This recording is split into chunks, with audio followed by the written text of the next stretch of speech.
There's some mellow vibes, Sonee. I like that. It's a good way to start the morning. It's a really good way to start the morning. It's also really good for this book. Whose author we're talking to today, Fleur Chambers of Wholehearted Confidence, a new way to live, love, and contribute. We can't wait for our audience to meet her, can't we now?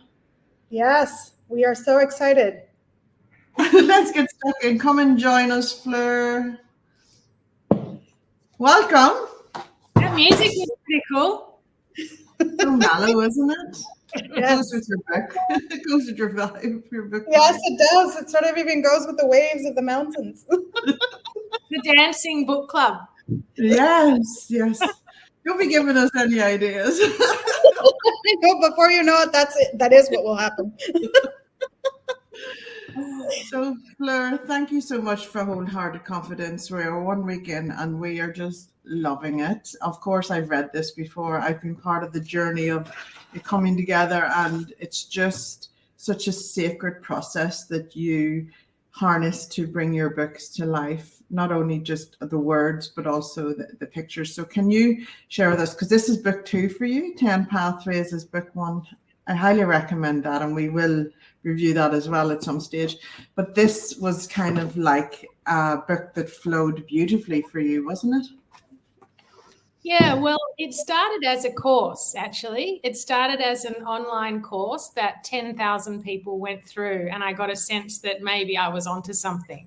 Yeah. So I put an email out to my community and asked if anybody who'd taken that course would be interested in exploring the ideas more deeply, working with me over a couple of months, and then I would use their stories. I would share their experiences in the book as case studies. So it felt very collaborative, and it was really a lovely way to remember that things can often change form. Like, things can start as a course or an idea or a program. They can turn into a book. So I think that's very cool and very creative. And so what I really had come to understand is that confidence is just not this really loud, extroverted way of being in the world. It's not about talking more than listening or getting over all your insecurities. That actually there are a lot of us who are more gentle, who are more gently purpose-led, who like to listen, who are more intuitive or connected to nature, and that they should actually be allowed to feel confident too.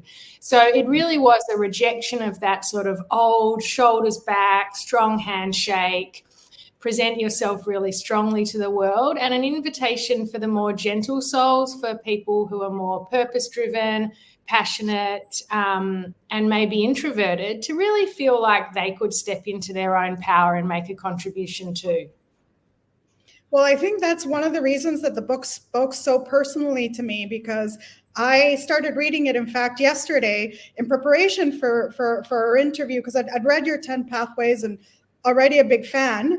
And so I thought, okay, let me at least, get an idea of what this book is before an interview. I read it in one sitting. I just started and went through the whole entire thing. Of course, bookmarking where I want to go back, because you have so much to offer in that book.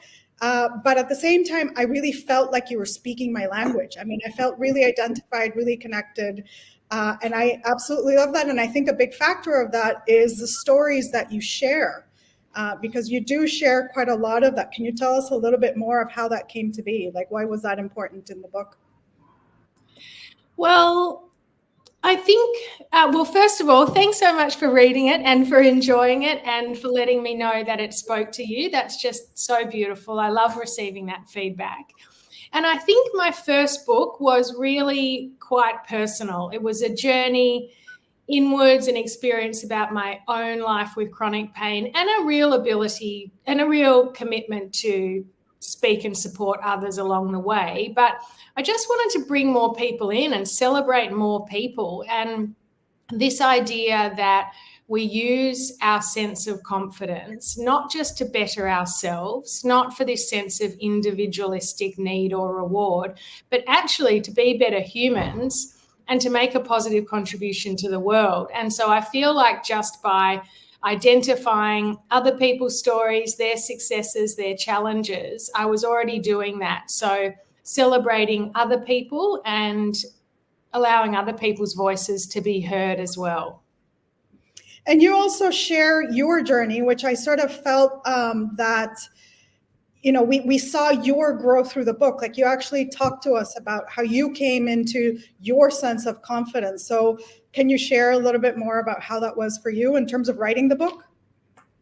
Well, as Karen, and I'm sure you know too, it's the writer's journey, isn't it? You set out to write the book going, oh, I'm wholeheartedly confident. And then as you're writing, the universe just taps you on the shoulder and says, but are you really? Here's this little challenge you're going to have to go through.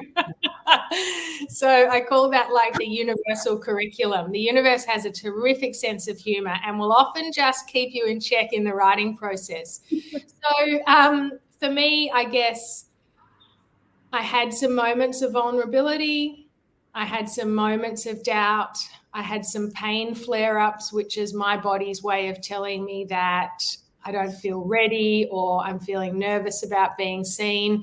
And so I really had to practice wholehearted confidence. And a huge part of that is not trying to get rid of your vulnerabilities, not trying to get rid of your imposter syndrome or fears of not being enough, but rather being with them for long enough and with such gentle curiosity that they actually turn into something more beautiful. And so that's what I really had to work with in this, was being with the fear of being seen, of stepping into a bigger and bolder and more beautiful version of myself, that fear of being judged, all of that stuff. And so that was really, the universe really gave me some moments to practice what I preached.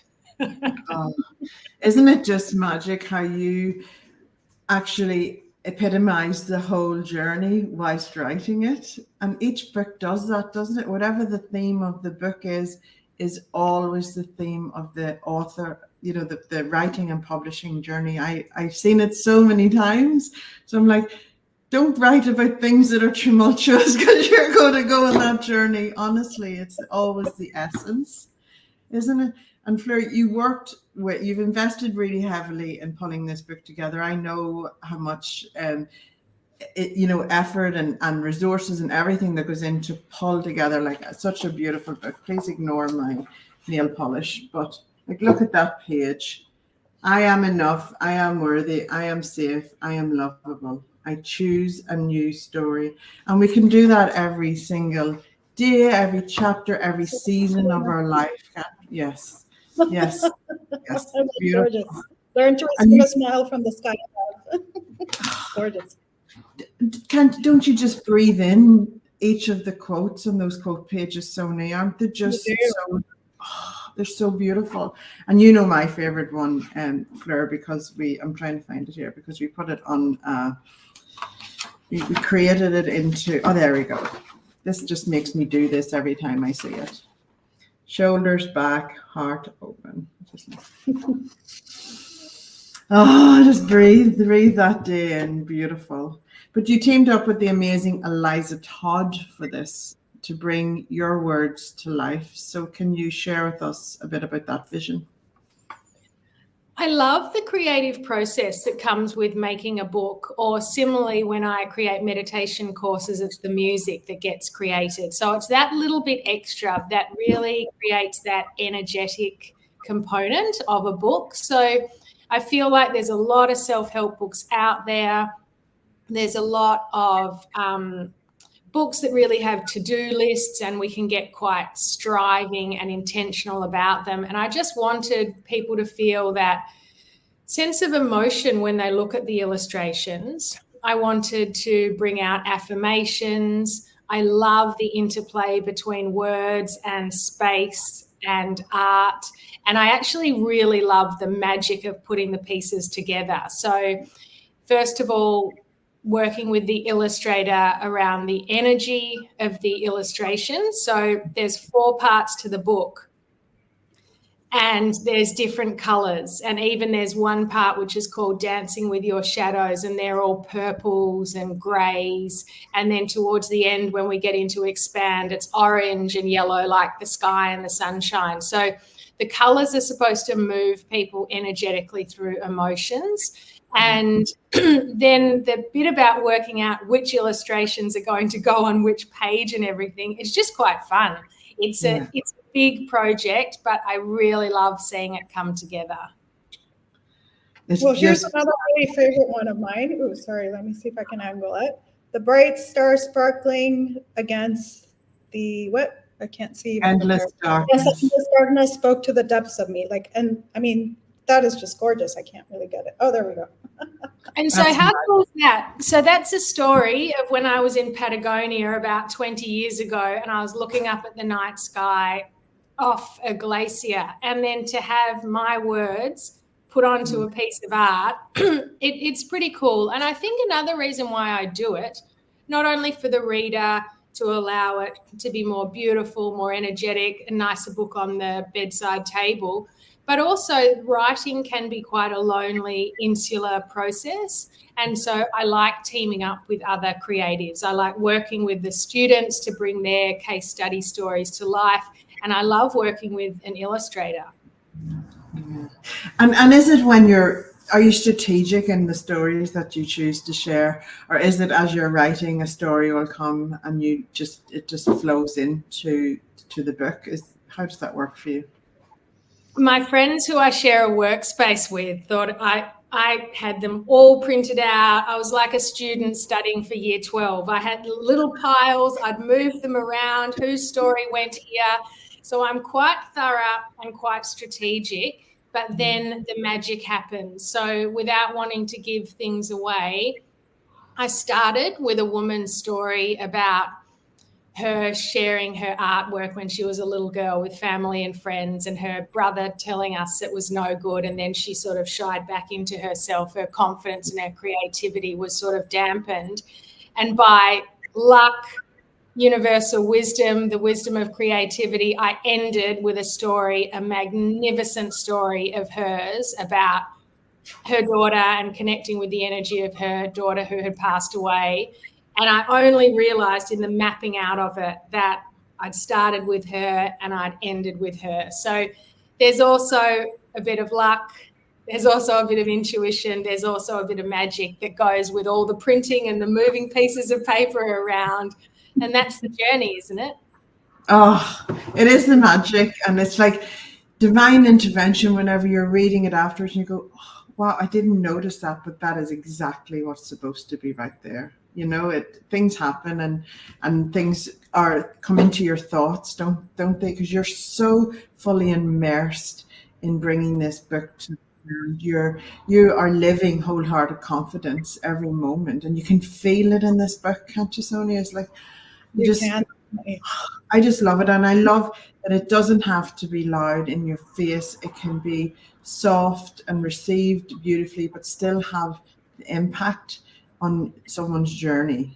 In fact, probably a more deeper impact because it just comes in underneath the surface and does the work and holds people's hands and guide them. It's just beautiful, beautiful process. I just love that this was a course and now it's a book. And do you still do the course? Yeah, absolutely. They work very well hand in hand. And I think also what's lovely is it's really anything goes in terms of reading it. Like you can read it cover to cover in one sitting. You can have it on your bedside table and just flick through a practice once a week and then allow it to land. You can maybe ignore the practices and just look at the case studies. Like you can look at the pictures. So there's a lot of freedom with how you could interact with this book. Yeah, and there's things for everybody to get actionable with too, isn't there? Look. Yeah, because there's so much practical application that you have, not just the quotes, but you have exercises, visualizations, reflections, that there's really so much a person can take away from it. And really it's whatever they're willing to do or whatever they're open to doing at the moment. And I do feel that this is a book that you can come back to. That maybe at one point you're going through something, but then at some other point you're going through something else and you can revisit the areas that you're interested in. And so is this course you said it's still available. If somebody were interested, where would they find it? So it's actually, this course is 21 days. It's about 20 minutes a day, and it's free at the moment on the Happy Habit app, which is my meditation app. And it's free because it's the 4th birthday of the Happy Habit app. So I've put this course on. It's a way to celebrate. So it's called Morning Meditations for Inner Confidence, and it's on the Happy Habit app, and it's a beautiful companion to this book, because also some people will be like, oh, I love these ideas, I'd love to explore them deeper in meditation, and so they can. Can I just share how much I love the Happy Habit app? And the thing about you, Fleur, is when you immerse yourself in creativity and service and sharing what works for you with others. Like, I love your Instagram account, you know, seeing you pop up and just sharing really things that we can connect and resonate with.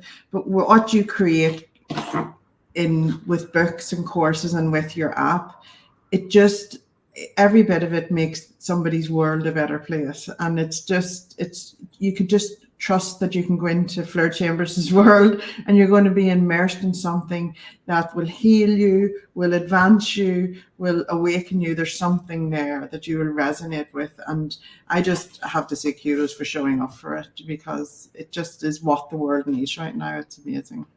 Beautiful. Well, thank you. That's very generous of you to say, Karen, and I'm super grateful for your support and for believing in me from the very, very beginning. And I think if there was a message I really wanted for everyone, is like, we can all make a positive contribution. It doesn't need to be through giving money or doing massive things around advocating for political change. It can just be listening more wholeheartedly to your kids, letting someone out in the street, asking the person who fills your supermarket bags how they are. Like, if we use that sense of inner wholehearted confidence and actually share it with the world, then, you know, we're doing well. And one last thing on that, because I noticed that some people have hardened with things that have happened, adversities in life, and their heart hardens. And sometimes it's hard for them to, sorry, my phone's ringing, it's connected to my computer. It's really hard for them sometimes to soften their heart and let it to just become wholehearted.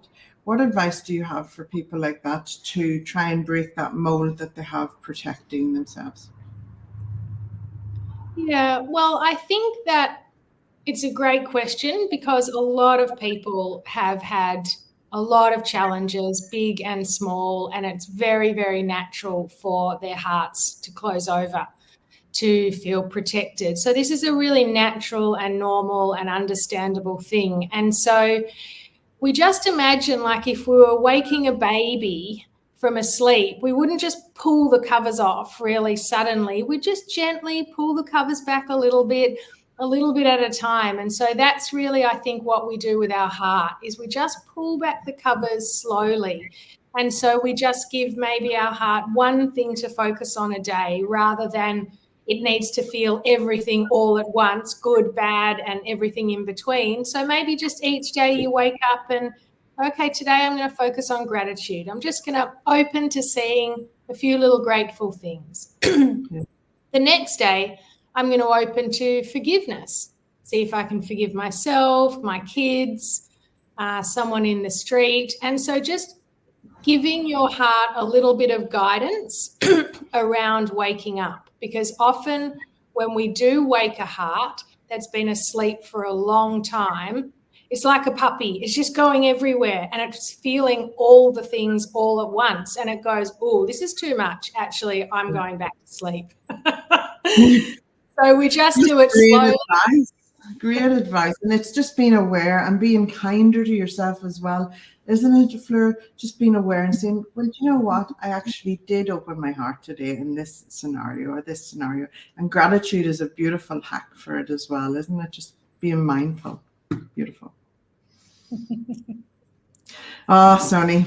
All right, everyone, go grab your copy online with the Kindle app or with you can go to KMD Bookstore. We've got copies going out today. And if you come to KMD Bookstore, you get a nice, beautiful image to put in a frame. And I walk into the room every day. It's in my That would be room. so exciting. It is so beautiful. So yeah, go grab your copy and then come and share with us what your review and what you think, and come and join us next week as me and Sonee review the book in full together. But it's so beautiful to get to know Fleur, who I absolutely adore, and go and check out all of the things about Fleur Chambers, Happy Habit app, all of those things. You will be glad that you did. Thanks so much for having me. It's been so lovely to chat with you both. Thank you for being with us. Yeah, thank you for coming. Bye, guys. See you next